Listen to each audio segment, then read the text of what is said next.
116 milhões de brasileiros não têm acesso pleno e permanente à comida. O problema de quem encontra dificuldade para comer volta a atingir milhares de pessoas. Que antes era comida dos cachorros, agora é o almoço na casa da Dona Maria.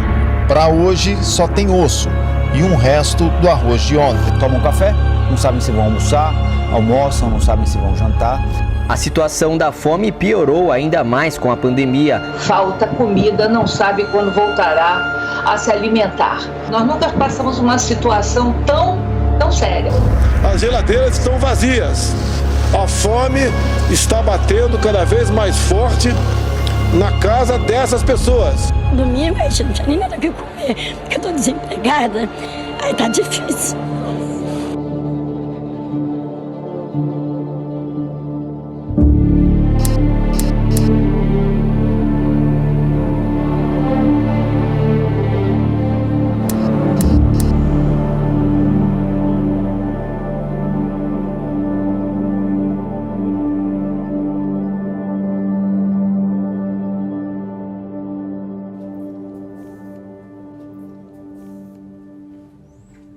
Aí é meu coelhinho. Esse aqui me coisou. O que a senhora tem hoje para comer aqui? Eu vou botar esse feijãozinho no fogo. Tem ali a sopinha na geladeira. Ai. Deixa eu ver a sua geladeira como tá. A papinha para botar para o daqui a pouco. Um pedacinho de gordura de carne de chá? É. Oxe, tá gostoso demais a mistura da gente, mas tá bom demais. É bom. É melhor do que nada, né, minha filha? É verdade. Alumínio. E aqui é o quê? Aqui é o feijãozinho que eu tô botando no fogo pra ferver. Que senão azeda. Olha o cuspe, ele nem ferveu, meu Deus. Eu ia perder todinho, já quem não tem. Ai, meu Deus. Oh, Deus, na causa de Jesus. Meu nome é Maria Domingas, tenho 50 anos, moro na Rua do Cruzeiro, Centro, Queimadas.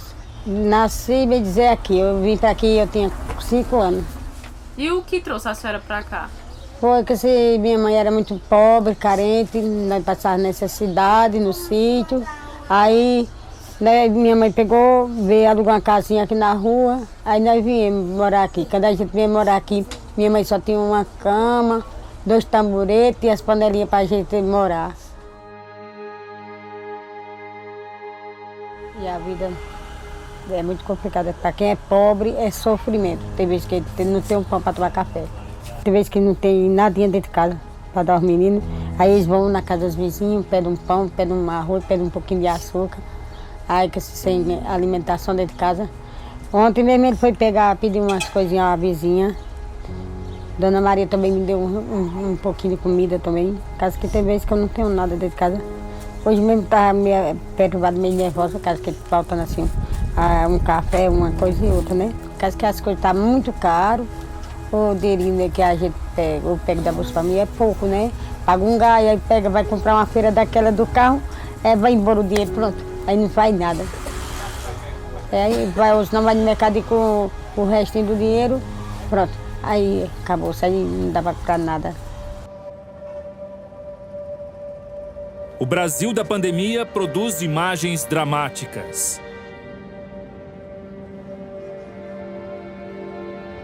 E números espantosos. 46 milhões de pessoas sem renda do trabalho.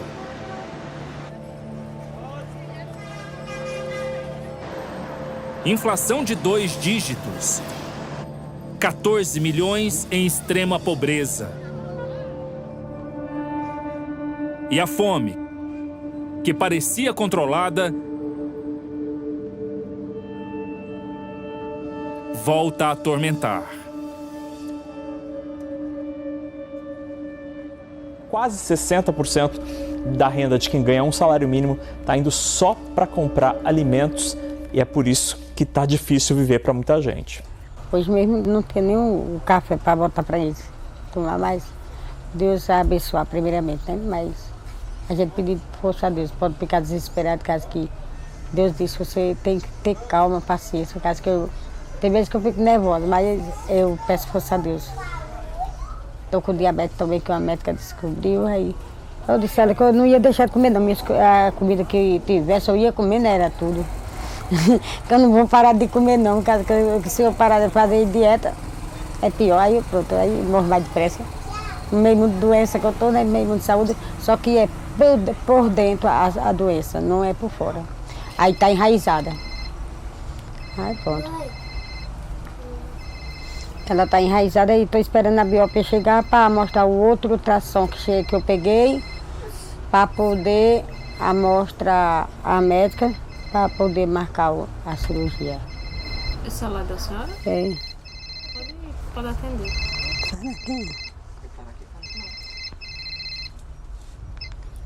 Oi. Oi. Oi. Oi, meu filho. Diga aí.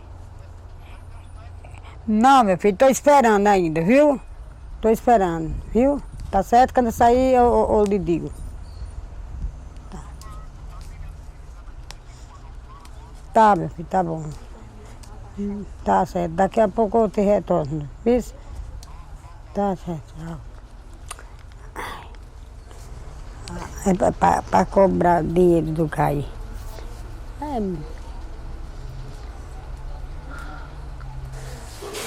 Como é o nome da senhora? Maria Aparecida Miranda. A senhora tem quantos anos? Tenho 42. Minha mãe já faleceu, o meu pai também, minha família é de Esperança, né? Eu não tenho família aqui. A família que eu tenho aqui é do meu marido.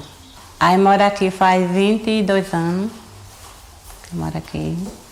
Eu vim para aqui através porque eu conheci o pai do meu filho. Aí como ele era daqui, é por isso que eu vim para cá. Aí fiquei aqui. 21 anos de casada e agora nós estamos separados. Mas ele ajuda com a criação do menino? Não. Então a senhora sozinha para dar conta de quantos filhos? 6 filhos. Tá meio bagunçado, porque isso aí nem tem que arrumar. Aí como é aqui, a senhora dorme aonde? Aqui. Eu durmo aqui. Por que a senhora dorme no chão? Assim, por causa da minha cama eu dei pra minha filha. Aí, como o bebezinho dela novinho, aí eu preferi mais ficar aqui e dar uma cama pra ela.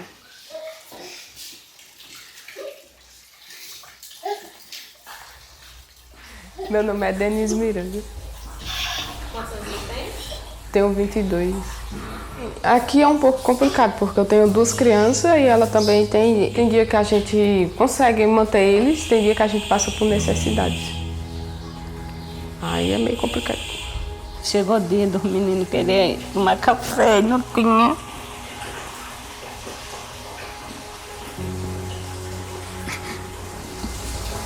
Assim, ficava nervosa, né? Porque a gente adulta, a gente espera, né? E criança não.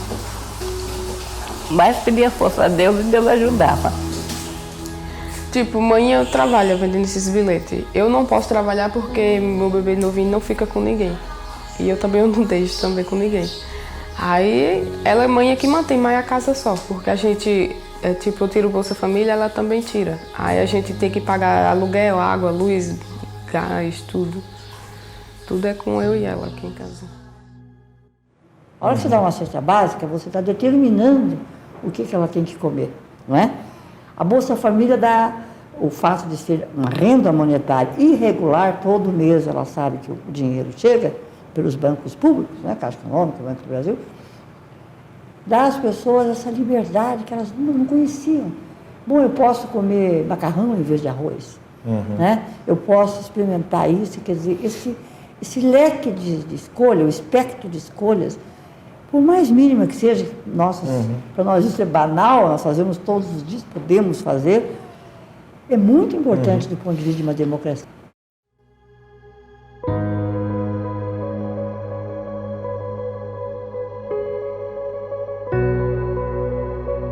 Por que aqui é chamado de favela do papelão? Porque aqui a gente está esperando ser liberado para poder a gente colocar um nome na rua, da rua. Mas tem um motivo de ser favela do papelão?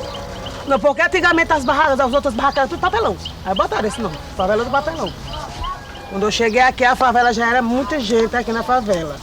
Aí o prefeito, o governo deu um bocado de casa, e a gente foi ficando. A gente ficou aqui. A gente tá aqui, a gente sobrevive aqui com alimentação, com cesta básica que os povos dão, vinha da sopa, não estão vindo mais.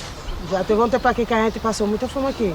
Acho que a gente não tinha com o que dar às crianças, nem com o que a gente comer. A gente esperava vir dar um carro de sopa vir de noite para dar às crianças para comer. Então vocês só comiam de noite? Mas só comia à noite. Eu, senão, quando meu esposo ia catar reciclagem que vinha, que ia vender as coisinhas. Um saquinho de coisinha para comprar alimento.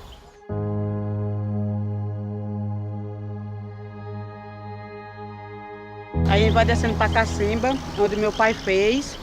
Daí a gente bebe, vai comer, toma banho, às vezes chove, cai força dentro, a gente, mesmo assim a gente tem que usar, porque não tem outra cacimba pra gente usar. Isso aqui foi meu pai que fez, ele limpou o lixo todinho e fez essa cacimba e a gente sobrevive dela. E como é que vocês fazem pra tomar água, pra tomar banho? Às vezes a gente pega daqui pra beber, a gente ferve.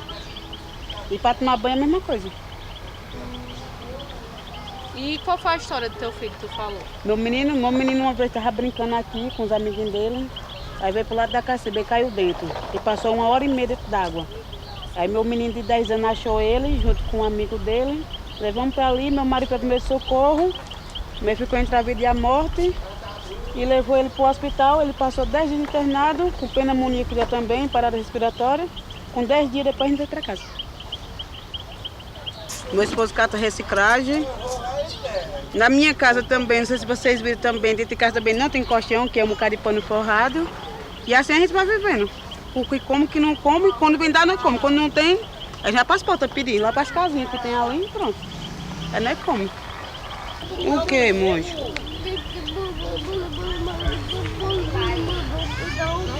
Mas não tem não, menino. Tem não, bolachinha não, dá não. Depois amanhã arruma pra tu. Pra brincar? Mas pouco muito, Deus abençoe e dá pra nós. Mas é assim, aqui o prefeito quando vê nós aqui, meu filho, entra no carro e vai-se embora. Só vem atrás de volta quando precisa. Pra ganhar, todos os prefeitos querem apoio da gente, mas... Até agora não apareceu nada, não apareceu nem alguém que ajude, não é assim. Aparece o prefeito aí, mas ele não vem nem aqui, olha. Quem vem mais é o quê aqui? Tipo, vem alguém dar uma sopa, dar uma feira. Mas nós aqui não tem ninguém que ajude nós aqui não. Eu se emociono porque todo mundo aqui, os meninos aqui, às vezes passam fome. E as crianças ali na frente pedindo com uma placa. Só Deus sabe o sofrimento de todos nós aqui. Eu rio assim, mas não é brincadeira não, que negócio aqui não. Devia no poder público assim, o prefeito, olha para nós aqui, ver nossa situação. Às vezes os povos xingam assim, vem dar, às vezes fica com noite e pega na nossa mão assim, pensando que nós tá com doença, com alguma coisa. Só Deus para ver nossa situação aqui, o que nós passamos. Eles deviam pensar nisso, não é porque eles estão na casa deles, eles deviam pensar nisso. Porque eles, tipo, tem a casa dele e nós aqui não tem uma casa para chamar de nós.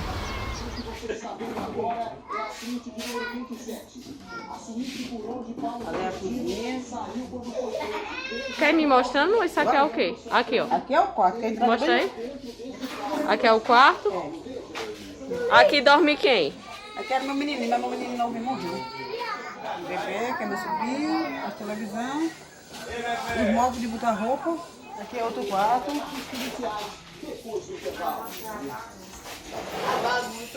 Vamos botar as aqui coisas, quem dorme?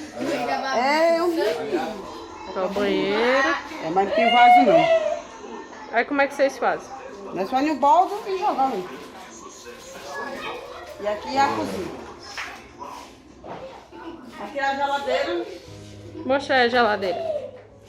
Ó, não quase nada não.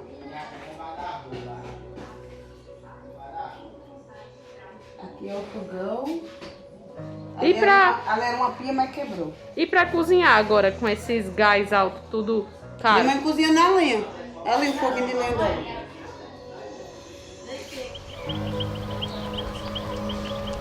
Qual é teu sonho?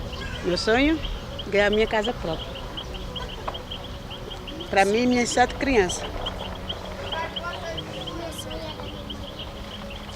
Não tem bem malinha. E o que é que tu deseja para os teus filhos? Um futuro melhor. Já que a gente não teve um futuro, eles têm um futuro melhor para eles. Um futuro assim melhor para eles, para mim também, para minha família. Se fosse assim, dizer um negócio que tu mais queria hoje, o que é? Uma casa. Eu sonho assim até minha casa própria. Pronto, minha casa, meus filhos assim estudando, tendo um futuro, ser alguém na vida. Terminar os estudos. Tu quer terminar os estudos? Eu estava até tentando esse ano, mas como eu estava estudando à noite, até a semana passada, meu bebê mais novo teve problema de asma. Eu fui com ele no hospital, que eu estava levando ele à noite para o colégio. Aí era muita friagem para ele. Aí agora eu estou tentando estudar pelo celular em casa. E ter a casa própria, porque a gente paga aluguel. Quero fazer minha casa para quando eu for fazer minha cirurgia, já deixar meus meninos já na casinha deles, que eu tenho meu terreno lá na Goritiba, ali já tá perto do leiteiro, aí quero fazer minha casa. E a gente tem que correr atrás, né? Porque se não correr atrás não tem nada nunca. A gente não tem de parar, não pode deixar a tristeza levar, tem que correr atrás. Tem muita gente que tem de tudo e não sabe dar valor, não sabe agradecer. Tem a oportunidade e não agradece a oportunidade que tem.